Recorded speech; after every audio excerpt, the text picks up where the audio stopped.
Hello guys, I'm Fisi and welcome to the recap of my race in the 5th round of the ARL F1 2013 season. As you can see, we're in Spain for this race with a bit of overcast weather outside. Only 8% chance of any rain coming though. But yeah, this is a track where I've had pretty average results in the past league races I've done. It's not tended to be one of my best tracks, but still it's a track which is very fun to drive. So even though I hadn't had too much time to practice for this race, I was still very much looking forward to it.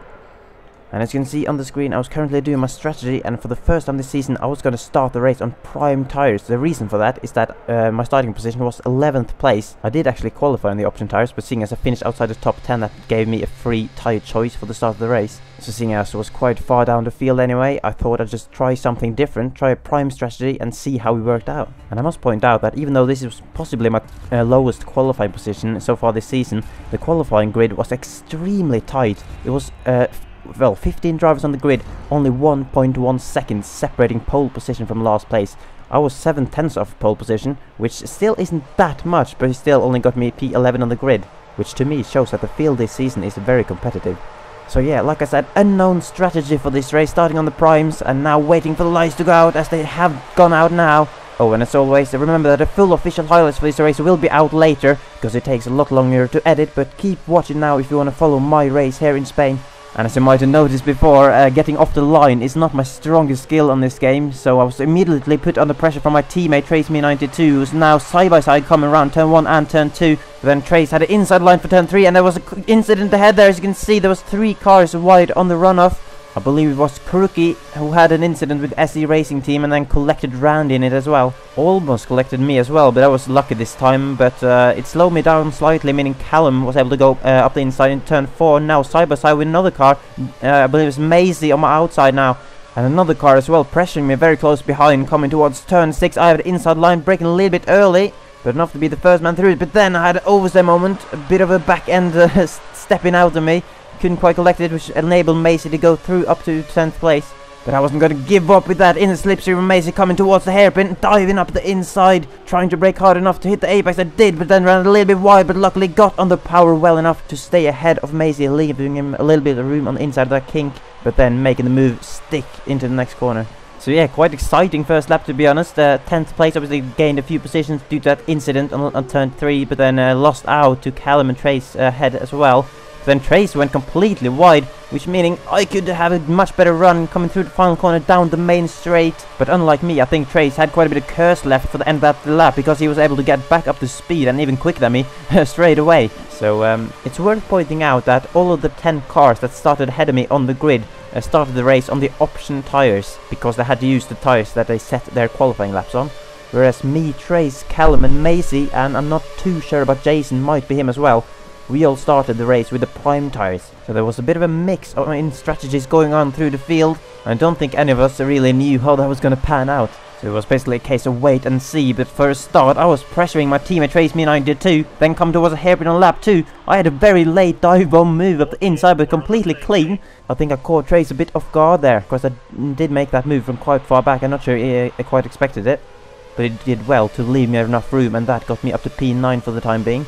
Now moving on to lap 5, and a few cars had already pitted at this point, a few of the option runners after the 4th lap. And now Cheryl McAuley, another option runner, who was seemingly struggling quite a bit on those option tires, which by now was probably quite warm.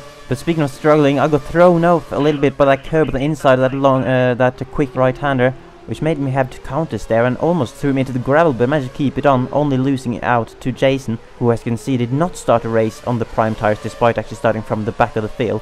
So he, along with the rest of the option runners who hadn't already pitted, and now went into the pit lane at the end of lap 5, meaning that I and the other prime runners were inheriting the top positions in the race for the time being.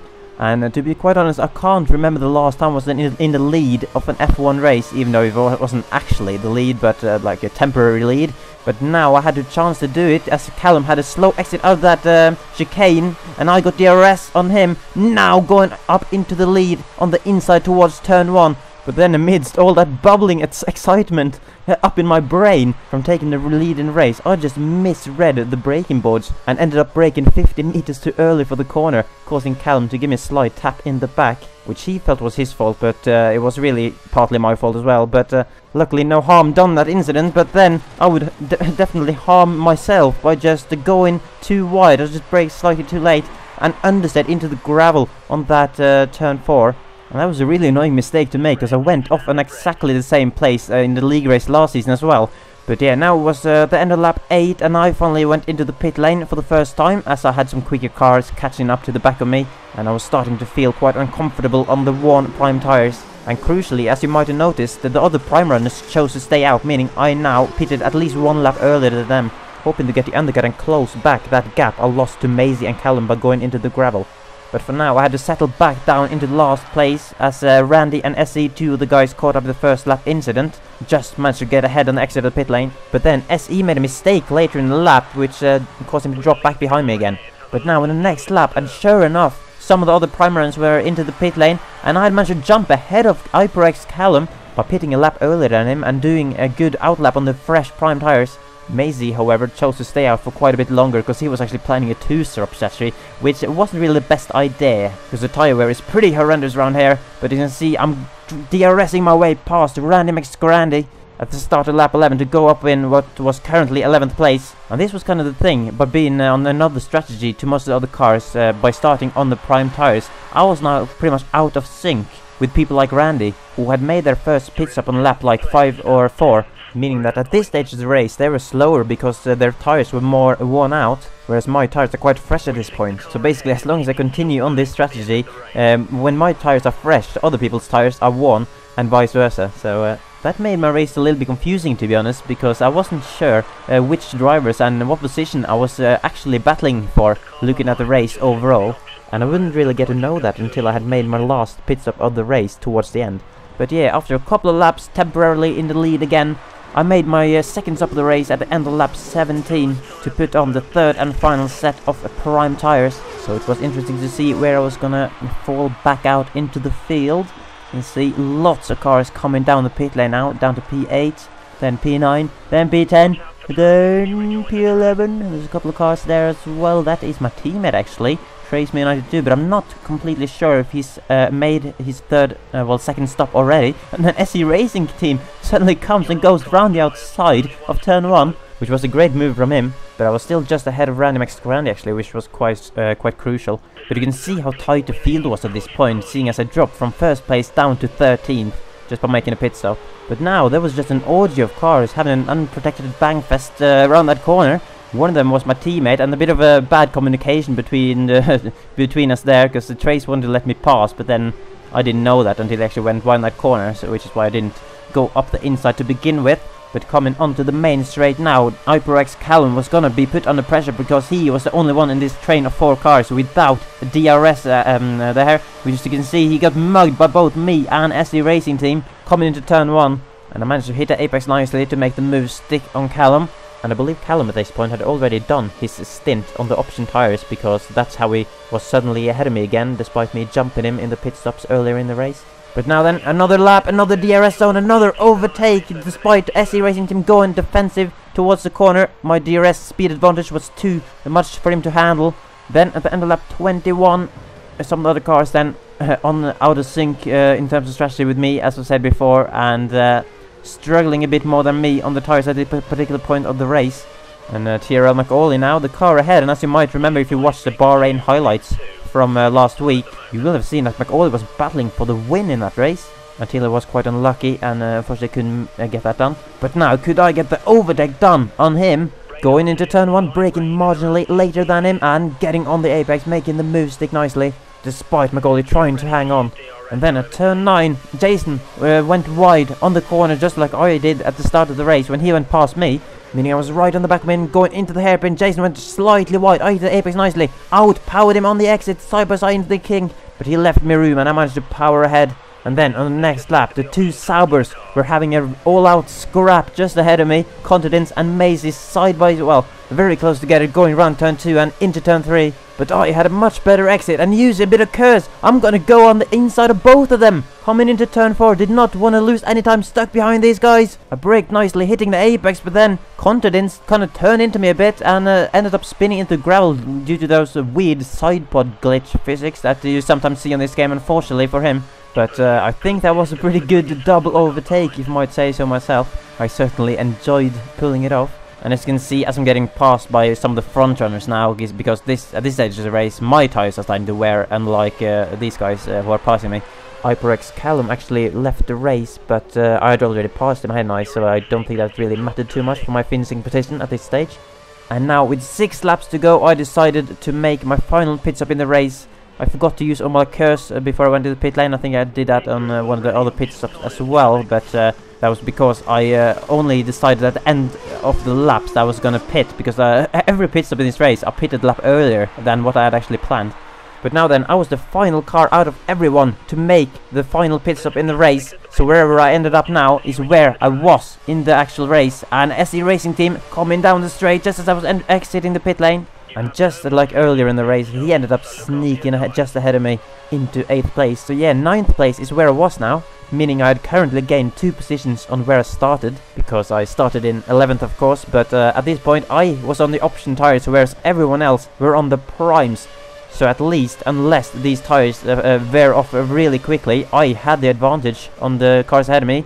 You can see SE Racing Team just ahead, and then Jason in the Force India not too far down the road as well. So at this point I was setting my sights on getting ahead of both of these guys before the end of the race. But despite challenging SE for a bit on that previous lap, I had to settle down behind him for the time being. But then, on the next lap, I had the advantage of DRS on the main straight, flying past SE once again. Nothing he could do on this occasion either. And this time no mistakes from me, making sure 8th place was in the bag, carrying good speed round turn 2 and 3 as well on these lovely option tires. So we're still on lap 31 now on the back straight. There is a DRS zone here as well, but it's kind of pointless because you know, you can see I gained a tiny bit of time on him, but the straight is too short to really make a difference in terms of overtaking. You need to be pretty much right on the car in front's gearbox if you're gonna make an overtake with DRS there. And I wasn't on that occasion, but instead making sure I keep right on the back of him through the final sector, which is a very tricky sector, but also nice when you nail it. And I think I did it reasonably well on that occasion, meaning I was now right on the back of Jason, coming on the main straight again. And this time, just like on the previous lap on SE, I would have DRS. Jason going defensive now, but despite hitting the rev limiter now, the speed advantage was too much for him, and I got ahead into turn 1 and up to 7th place in the race. So at this point it had seemed to pay off to do the option stint at the end, because it gained me 2 positions from being on the faster tires on the final stint there, getting ahead of SE and Jason, who both started the race on the options. But if you saw the split time there, you would have noticed that it was 5.1 seconds down up to TRL McAuley, who now was the car ahead of me. And even though it started raining a bit on the final lap, not enough to actually affect anything in terms of the track, I managed to gain quite a bit of time on McAuley, but unfortunately it just wasn't quick enough to catch him by the time we reached the finish line. Maybe if the finish line had been at the end of the straight rather than at the start of the straight, maybe we would have had him, but we will never know. So yeah, I ended up finishing then in P7 in the race, 24.5 seconds off the winner. And to be honest, a result I was quite happy with, considering where I started, gaining 4 positions on my starting place. And also thought I had a pretty exciting race with some overtakes and seeing how the different strategy panned out, which wasn't too bad. So continuing the run of straight points finishes, then the 5th in a row. I'm one of 6 drivers, I believe, who have scored points in every race so far. And in this league, that's not really something you can take for granted. So looking at the standings, I'm still holding on to my 8th place for the time being. McAuley, who finished just ahead of me now, obviously pulled out a little bit more of a gap, but I managed to close 6 points on my teammate Trace, who did not score any points in this race. So I'm only 4 points behind him, but then Big Shot Players looking threatening behind after a very good result in this race. So if he can get back to his form of not crashing out every race, he could be a bit of a threat. But yeah, that was all I had for you guys for this race recap of the Spanish Grand Prix. Remember that the full official highlights with the views from several drivers will be up later once that video is finished. It does take a while to finish it, so please be patient. But I've been Fisi, and I'll see you guys later. Thank you for watching. Goodbye.